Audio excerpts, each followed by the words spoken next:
Hello दोस्तों, कैसे हैं आप सभी लोग। मैं गौरव सिन्हा आपका स्वागत करता हूं आपके चैनल कंपटीशन गुरु 92 पे। आशा करता हूं सभी लोग बहुत अच्छे होंगे इस महामारी में और प्रिकॉशंस ले सेफ रहें, घर पे रहें, इधर उधर ना निकलें। तो आइए शुरू करते हैं। हम पढ़ा रहे थे आपको भारत का संविधान में भारतीय संवैधानिक इतिहास। तो कई सारे एक्ट मैंने कवर कर दिए थे। मैंने 1600 वाला एक्ट कवर कर दिया था पिछला वीडियो। अगर आपने नहीं देखा है, 2 वीडियो आ चुके हैं, तो उसको ज़रूर देख लें। मैंने 1600 का चार्टर ख़त्म किया, 1726, 1773 का रेगुलेटिंग एक्ट, और हमने एक्ट ऑफ सेटलमेंट 1881 को ख़त्म किया, 1786 को बताया, और 1793 का चार्टर एक्ट बताया, 1833 का राजलेख और 1853 का राजलेख को मैंने बताया। ठीक है। और भारत सरकार अधिनियम 1858 के बारे में बात किया। तो आज हम आपको बताते हैं शाही उपाधि अधिनियम। आज हम जो पढ़ेंगे, आज मैं आपको बताता हूं कि आज हम लोग क्या क्या पढ़ेंगे। आज हम लोग पढ़ेंगे शाही उपाधि अधिनियम। शाही उपाधि अधिनियम, शाही उपाधि अधिनियम 1876। इसमें बहुत कुछ नहीं पढ़ना है, बस आपको इसमें इतना जानना है कि शाही उपाधि अधिनियम का टाइम है 1876। इसमें एक ही चीज़ इम्पॉर्टेंट है, और वो चीज़ इम्पॉर्टेंट है क्या कि 28 अप्रैल 1876, डेट याद कीजिए, 28 अप्रैल 1876, 28 अप्रैल 1876 को एक घोषणा द्वारा क्या किया गया, एक घोषणा दी गई जिसमें महारानी विक्टोरिया को भारत की साम्राज्ञी घोषित कर दिया गया। भारत की साम्राज्ञी घोषित कर दिया गया। तो बस 28 अप्रैल 1876 को महारानी विक्टोरिया, जो इंग्लैंड की महारानी विक्टोरिया थी, कौन थी? महारानी विक्टोरिया। आपको डेट क्या रखना है? 28 अप्रैल 1876। 28 अप्रैल 1876 महारानी विक्टोरिया को क्या घोषित कर दिया गया? भारत की साम्राज्ञी ये क्या है? छत्रज्ञा वाला क्या? साम्राज्ञी घोषित किया गया। कब किया गया? फिर से बोलिए। 1876 में। डेट क्या होगी आपकी? 28 अप्रैल 1876 को महारानी विक्टोरिया को भारत की साम्राज्ञी घोषित कर दिया गया। अब आगे बढ़ते हैं और भारतीय परिषद अधिनियम 1892 के बारे में चर्चा करते हैं। आखिर 1892 के अधिनियम में क्या बताया गया था, तो हम हेडिंग डालेंगे भारतीय परिषद अधिनियम। भारतीय परिषद अधिनियम 1892। अब इसमें आपको थोड़ा सा सुनना है, उसके बाद लिखना है। क्या सुनेंगे आप? 1892 डेट याद कीजिए, भारतीय परिषद अधिनियम 1892। अब देखिए 1892 चल रहा है, तो जाहिर सी बात है एक महत्वपूर्ण घटना जो कि कब हुई थी? 1857 में। कब हुई थी? 1857 में हुई थी। तो इस 1857 की क्रांति और भारत में शिक्षा का प्रसार जो है वो हो चुका था।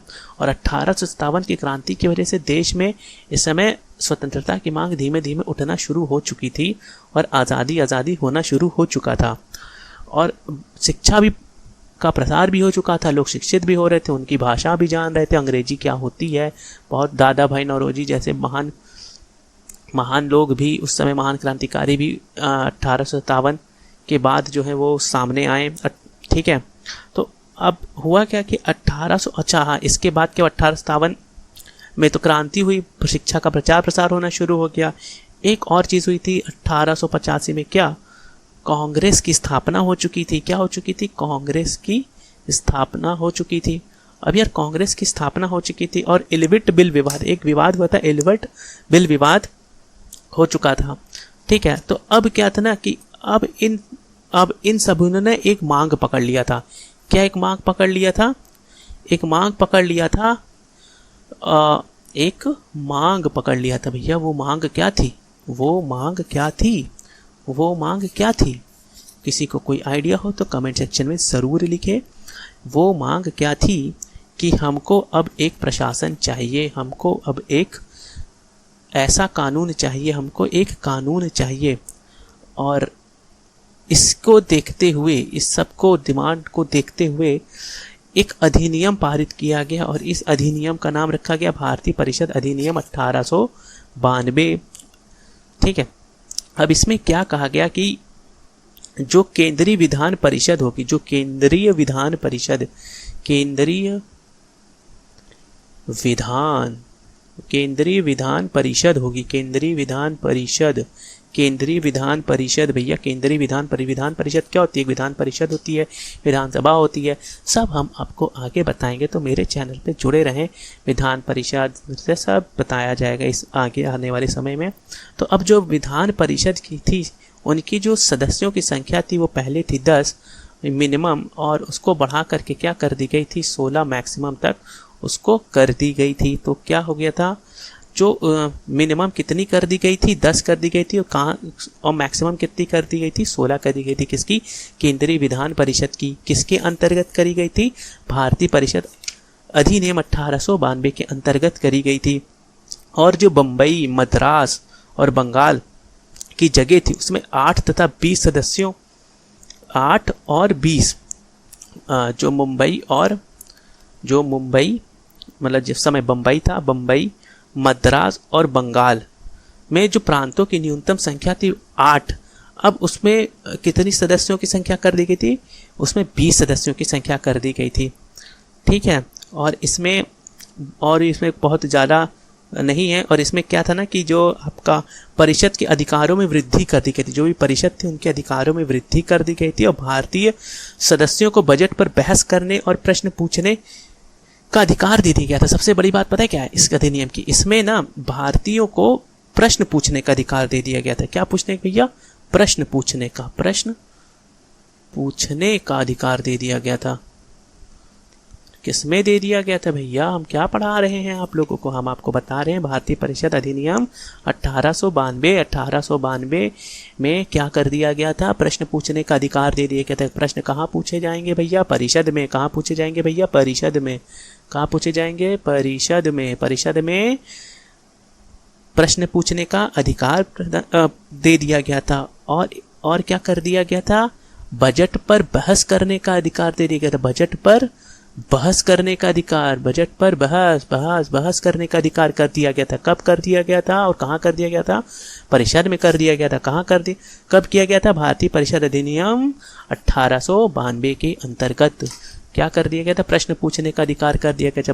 बजट पर बहस करने का अधिकार कर दिया गया था। परंतु क्योंकि ये थे अंग्रेज, परंतु एक काम नहीं किया गया था। क्या नहीं किया गया था? जो भी अप्रत्यक्ष चुनाव प्रणाली था,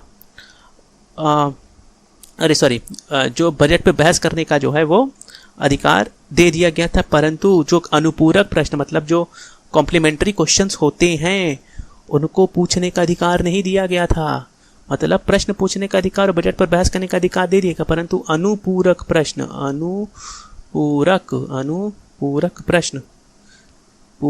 ये होगा, अनुपूरक प्रश्न पूछने का अधिकार नहीं दिया गया था। क्या? अनुपूरक प्रश्न पूछने का अधिकार। तो आपको क्या समझ में आया? किसमें? भारतीय परिषद अधिनियम 1892 में भैया। भारतीय परिषद 1892 में आपको क्या समझ में आया? आपको 3 चीज़ें समझ में आई होंगी, पहली, दूसरी और तीसरी चीज़। तो पहली चीज़ आपको ये समझ में आई होगी कि इसमें परिषद में क्या कर दिया गया था भैया? बहस करने का अधिकार दे दिया गया था। बहस का अधिकार, बहस बहस करने का अधिकार दे दिया गया था कि बहस कर सकते हो। किस पर बहस करेंगे? बहस किस पे करेंगे भैया? हम लोग बजट पर बहस करने का अधिकार दे दिया गया था। और क्या कर दिया गया था? प्रश्न पूछने का अधिकार दे दिया गया था भैया। प्रश्न पूछने का अधिकार दे दिया गया था, बहस करने का अधिकार, प्रश्न पूछने का अधिकार। एक चीज़ और कर दिया गया था, क्या कि जो भी कॉम्प्लीमेंट्री क्वेश्चन होंगे, अनुपूरक प्रश्न होंगे, अनुपूरक प्रश्न आप नहीं पूछ सकते हैं। आप बजट पर बहस कर सकते हैं, आप प्रश्न पूछ सकते हैं, लेकिन आप अनुपूरक प्रश्न जो है कॉम्प्लीमेंट्री क्वेश्चन को आप नहीं पूछ सकते हैं। ठीक है। और इसमें एक और लास्ट चीज़ हुई थी जो कि अप्रत्यक्ष चुनाव प्रणाली की व्यवस्था और संसदीय व्यवस्था की शुरुआत हो चुकी थी। किसकी? चुनाव प्रणाली की और संसदीय व्यवस्था की शुरुआत हो चुकी थी। ठीक है, ठीक है। तो अब सबसे महत्वपूर्ण आता है भारत परिषद अधिनियम 1909। भारतीय परिषद अधिनियम 1909। भारतीय परिषद अधिनियम 1909। भारतीय परिषद अधिनियम 1909। अरे भैया, भारतीय परिषद अधिनियम 1909 क्या है? इसका एक बहुत ही विख्यात नाम है, जिसे इतिहासकार और हम लोग किस नाम से जानते हैं भैया? मार्ले मिंटो सुधार। मार्ले मिंटो सुधार। अरे भैया, मार्ले मिंटो सुधार क्या है भैया? मार्ले कौन है, मिंटो कौन है? मार्ले अलग है, मिंटो अलग है। मार्ले भारत के सचिव हैं, भारत सचिव। और भैया मिंटो कौन है? मिंटो भारत के वायसराय हैं। लॉर्ड मिंटो भारत के वायसराय। कब? उस समय कब के? 1909 के समय में। तो भारतीय परिषद अधिनियम, जिसे मार्ले मिंटो सुधार के नाम से जाना जाता है। तो मार्ले कौन? भारतीय सचिव। मिंटो कौन? भारतीय वायसराय। ठीक है।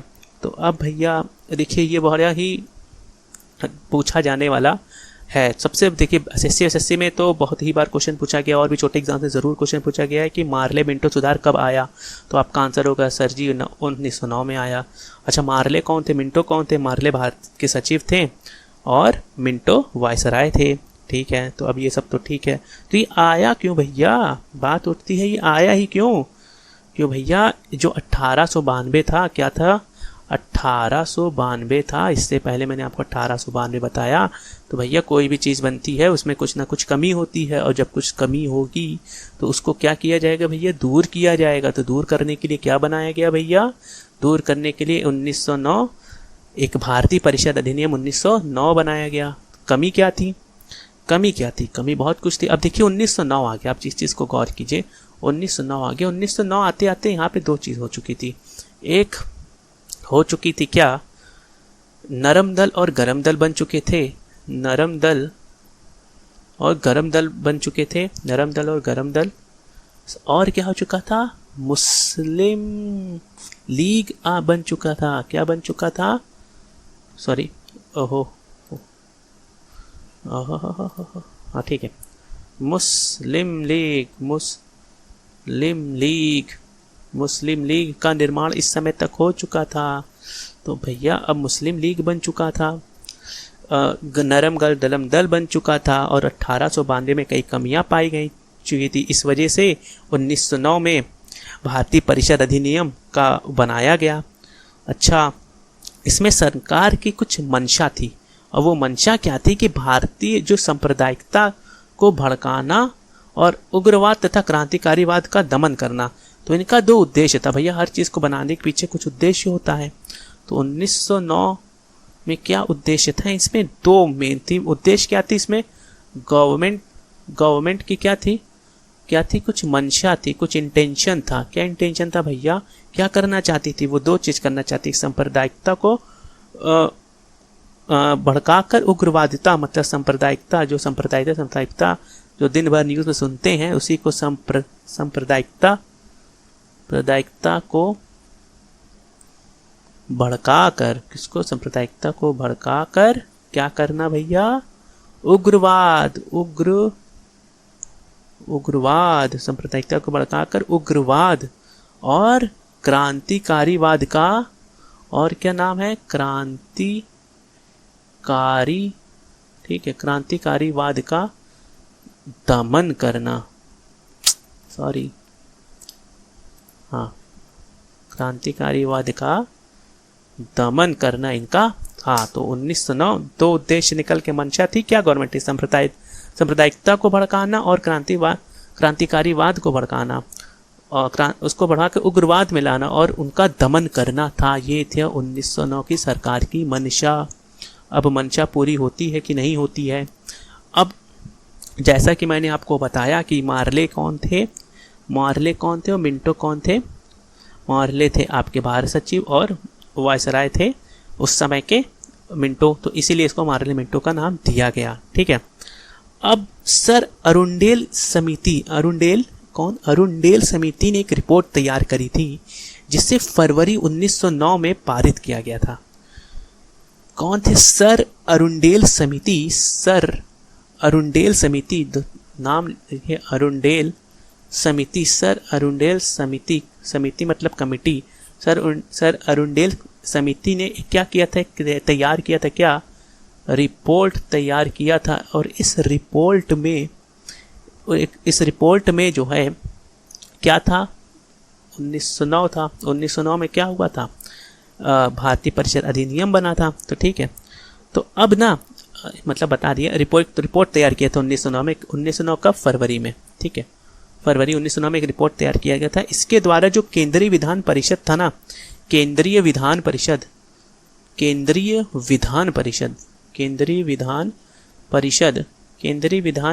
कौन था? केंद्रीय विधान परिषद के सदस्यों की जो संख्या 16 थी उसको बढ़ाकर क्या कर दिया गया था? 60 कर दिया गया था। केंद्रीय विधान परिषद की संख्या 16 से 60 कर दिया गया था। केंद्रीय विधान परिषद की संख्या भैया 16 से 60 कर दिया गया था।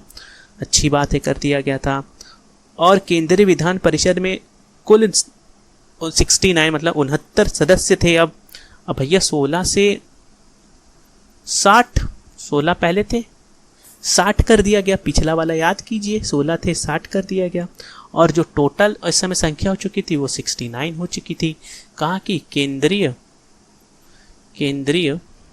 विधान परिषद की, ठीक है। अब इसके आगे अब सुनिए, अब क्या हुआ था ना, इसमें सबसे महत्वपूर्ण काम क्या हुआ था? इसमें सबसे महत्वपूर्ण काम ये हुआ था कि इसमें अगर पूछा जाए आपसे एग्जाम में कि फूट डालो और राज करो की नीति कब अपनाई गई थी, तो फूट डालो और राज करो की नीति इसी अधिनियम 1909 जिसे मार्ले मिंटो सुधार कहते हैं, इसी अधिनियम में इस नीति को अपनाई गई थी। समझ रहे हैं? अब तो क्या कैसे अपनाई गई थी फूट डालो और राजनीति करो की? भैया फूट कैसे पड़ेगी? हाँ, जब लड़ाई लगवाई जाएगी, लड़ाई लगवाने का काम कौन करेगा? मंथरा और जयचंद जैसे लोग करेंगे। समझ रहे हैं? तो अब क्या था कि दो पक्ष होते हैं जिसमें सबसे ज़्यादा लड़ाई होती है, एक होते हिंदू, एक होते मुसलमान, दोनों को धर्म में लड़ा दो। ठीक है, तो भैया अब लड़ा दो तो फिर लड़ेंगे। तो मुसलमानों पहले हिंदू मुसलमान बहुत अच्छे संबंध थे, लेकिन जब से ये आया है क्या मार्ले मिंटो सुधार, मुसलमानों के लिए क्या किया गया था? मुसलमानों के लिए क्या किया गया था? पृथक मताधिकार। चलो अच्छी बात है, मताधिकार तो दिए ही दिए, साथ में और क्या डाल दिए? एक पृथक निर्वाचक क्षेत्र। भैया पृथक निर्वाचक क्षेत्र, मुसलमानों को पृथक निर्वाचक क्षेत्र और मताधिकार प्रदान कर दिया गया था। और इसी व्यवस्था को, किस व्यवस्था को? इस व्यवस्था को क्या कहा गया? फूट डालो। 2 बार आगे इसको काट देना, फिर से लिख देता हूं मैं। फूट डालो और राज करो। फूट डालो और राज करो नीति कहाँ गया? अरे भैया अब जब इन्होंने ये काम कर दिया तब क्या हुआ? तब लॉर्ड मिंटो ने लॉर्ड मोरेल को लिखा पृथक निर्वाचन मंडल के बारे में। किसके बारे में? पृथक निर्वाचक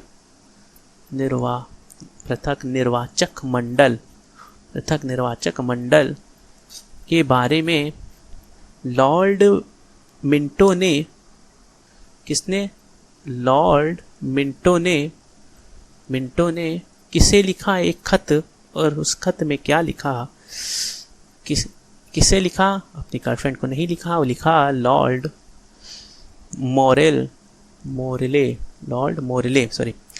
मोरेले को एक खत लिखा और कहा कि भैया हम नाग के दांत बो रहे हैं और इसका फल भीषण होगा। हम नाग के दांत बो रहे हैं और इसका फल भीषण होगा। तो भैया अब नाग के दांत बो लिए, क्योंकि अंग्रेज उस समय तक समझ चुके थे कि हम ज़्यादा दिन तक टिक विक पाएंगे हैं नहीं। लड़ते हैं तो लड़ने दो, मेरा क्या जा रहा है। जाएगा तो किसका जाएगा? इंडिया का जाएगा, भारत का जाएगा।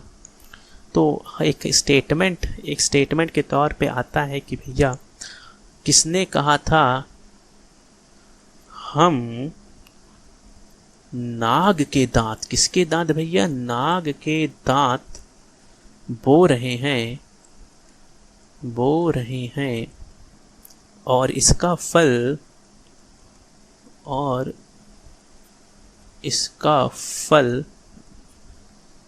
कैसा होगा? भीषण होगा। भीषण गर्मी पड़ती है ना, तो वैसे ही भीषण होगा, समझ रहे हैं? भीषण होगा, खतरनाक होगा। हम नाग के दांत बो रहे हैं और इसका फल भीषण होगा। किसने किसको कहा? लॉर्ड मिंटो ने लॉर्ड मोरेले को कहा कि भैया हम नाग के दांत बो चुके हैं, अब इसका फल भीषण होगा। हम नाग के दांत बो रहे हैं मतलब अब हमने मुसलमानों और हिंदुओं के बीच में लड़ाई झगड़ा शुरू करने का कारण बो दिया है। अब हमने फूट डाल दी है, अब तो परिणाम भैया भीषण होगा। ठीक, ये प्रश्न बहुत बार पूछा है। क्या क्या? 3 प्रश्न इससे बहुत बार उठे हैं। पहला प्रश्न, दूसरा प्रश्न और तीसरा प्रश्न। पहला प्रश्न क्या कहा गया भैया कि मॉर्ले मिंटो सुधार कब आया? तो वो आया 1909 में आया। फूट डालो और राज करो की नीति, फूट डालो और राज करो फूट डालो और राज करो की नीति कब अपनाई गई? तो 1909 में। 1909 में क्या हुआ था? मॉर्ले मिंटो सुधार आया था। ठीक है, तो फूट डालो राज करो नीति का क्या मतलब था? इसका 2 मतलब था। क्या था भैया? कि इसका मतलब ये था कि मुसलमानों के लिए पृथक मताधिकार और निर्वाचक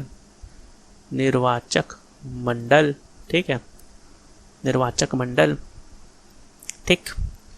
ठीक है, तो आगे बढ़ते हैं। अच्छा है, एक क्वेश्चन और। वो स्टेटमेंट, हम नाग के दांत बो रहे हैं, कौन बो रहे हैं? हम नाग के दांत बो रहे हैं और इसका फल भीषण होगा। कैसा होगा? भीषण होगा। तो भैया जब भीषण होगा तो ये कहा किसने था? लॉर्ड मिंटो ने। किसने कहा था? लॉर्ड मिंटो ने। किसे कहा था? कि लॉर्ड मोरेले को कैसे कहा था? खत लिख के कहा था। उस समय व्हाट्सएप नहीं था, नहीं तो व्हाट्सएप जरिए भेज देते। ठीक, तो अब इसमें देखिए पिछला वाला जो था, अगर आप याद करें, कौन सा पिछला वाला? 1892 में हमने बजट पे चर्चा करने की बात कर दी गई थी। बजट पे चर्चा करने की बात और प्रश्न पूछने का अधिकार हमको दे दिया गया था, लेकिन अनुपूरक प्रश्न पूछने का अधिकार नहीं दिया गया था 1892 में। तो 1909 में क्या कर दिया गया था? हमें एक अनुपूरक प्रश्न पूछने का अधिकार दे दिया गया था। अनुपूरक प्रश्न पूछने का, क्या करने का? पूछने का अधिकार दे दिया गया था। अनुपूरक प्रश्न पूछने का अधिकार दे दिया गया था। ठीक है, और इस अधिनियम में, किस अधिनियम में? इस अधिनियम क्या है भैया? 1909 है, भारत परिषद अधिनियम मॉर्ले मिंटो सुधार, जिसे कहा जाता है 3 निर्वाचक मंडल मतलब की व्यवस्था की गई। ठीक है, साधारण, वर्ग विशेष और विशेष। ठीक है, और इसमें क्या किया गया था? 2 भारतीय थे जिनको सर्वप्रथम जो है क्या कहते हैं, वायसराय की कार्यप्रणाली परिषद में शामिल किया गया था। तो सर्वप्रथम इसमें क्या हुआ था भैया? सर्वप्रथम सर्वप्रथम क्या हुआ था? सर्वप्रथम भारतीय परिषद, सर्वप्रथम क्या? भारतीय परिषद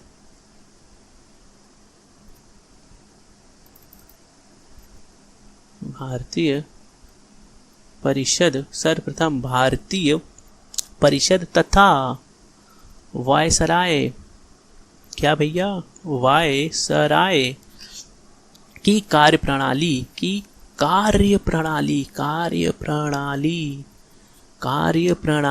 परिषद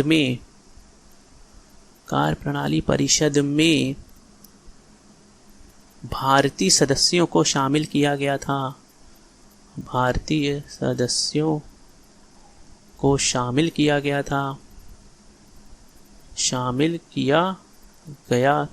अच्छी बात है। तो अब ये इम्पोर्टेंट थोड़ा सा है कि 1909 में क्या हुआ था कि वायसराय की कार्यप्रणाली, भारतीय परिषद तथा वायसराय की कार्यप्रणाली में भारतीय सदस्यों को शामिल किया गया था। ठीक, लेकिन उनका नाम क्या है भैया? उनका नाम क्या है? उनका नाम है, जो 2 भारतीय शामिल हुए थे, उनका नाम है केसी गुप्ता और हुसैन विलग्रामी। दोनों का नाम याद होना चाहिए। केसी गुप्ता और क्या हुए थे भैया? ये क्या हुए थे? इंग्लैंड में स्थित भारत परिषद में इनको नियुक्त किया गया था। इंग्लैंड में स्थित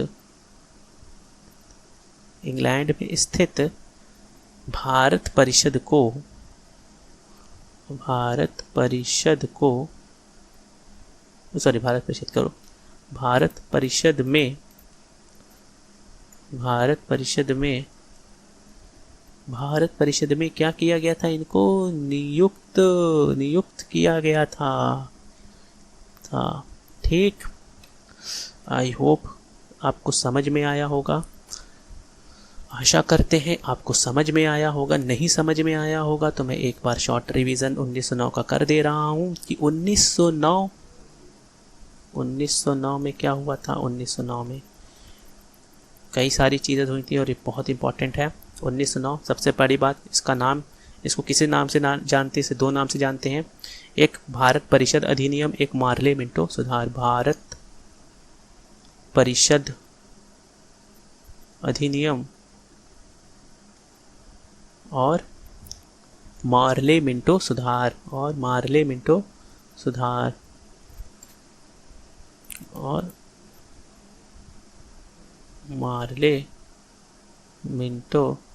मिंटो सुधार, समझ रहे ना? थोड़ा सा बोल दे रहे हैं इसलिए, मार्ले मिंटो सुधार। ठीक, और क्या हुआ था भैया? मार्ले कौन थे? भारत सचिव थे। मिंटो कौन थे? वायसराय थे। एक ये क्वेश्चन पूछा गया है। दूसरा क्या पूछा गया है कि किसकी रिपोर्ट पे फरवरी 1909 पे पारित किया गया था? सर अरुणडेल समिति की रिपोर्ट पे यह अधिनियम पारित किया गया था। ठीक है, अधिनियम नहीं पारित किया गया था, मतलब ये जो विधान परिषद में सदस्य थे उनको 16 से बढ़ाकर 60 कर दी गई थी। ठीक है, ये उतना इंपॉर्टेंट नहीं। इंपॉर्टेंट क्या है? फूट डालो राजकुरु नीति किस अधिनियम में आई थी? फूट डालो राजकुरु नीति 1909 में आई थी। ठीक, मुसलमानों के लिए पृथक क्षेत्र मताधिकार पृथक किस में आया था? भारत परिषद अधिनियम 1909 में आया था। ठीक है, क्योंकि मुस्लिम लीग की स्थापना हो चुकी थी। कमेंट में ज़रूर बताएं कि मुस्लिम लीग की स्थापना किस सन में हुई थी। ठीक है, और इसमें कॉम्प्लीमेंट्री क्वेश्चन, अनुपूरक प्रश्न पूछने की अनुमति दे दी गई थी, जो कि 1892 में नहीं दी गई थी। ठीक, और 2 लोग केसी गुप्ता और सैयद विलग्रामी को क्या किया गया था? इंग्लैंड में स्थित भारतीय परिषद में नियुक्त किया गया था। ठीक, इतनी चीज़ यहाँ से इंपॉर्टेंट है। तो अब जो है, अच्छा हाँ, एक चीज़ बताना मैं भूल गया था कि जो वो थे अनुपूरक प्रश्न पूछने का अधिकार तो दे दिया गया था, लेकिन बजट पर अभी वोट का अधिकार नहीं दिया गया था। धीमे धीमे चीज़ इंडिया को मिलती ना, एक बार में नहीं मिलता, तो वोट का अधिकार नहीं दिया गया था। हो सकता है अगले में दे दिया जाए। जानने के लिए बने रहें, सब्सक्राइब करें, लाइक करें मेरे चैनल को। अगला आएगा भारत सरकार अधिनियम 1919, भारत सरकार अधिनियम 1935 और क्रिप्स मिशन 1942। तो अब मेरे चैनल को लाइक सब्सक्राइब नहीं किए तो ज़रूर से कर दें, आपको बहुत कुछ जानने को मिलेगा। तो बड़ा सा। Thank you. ठीक।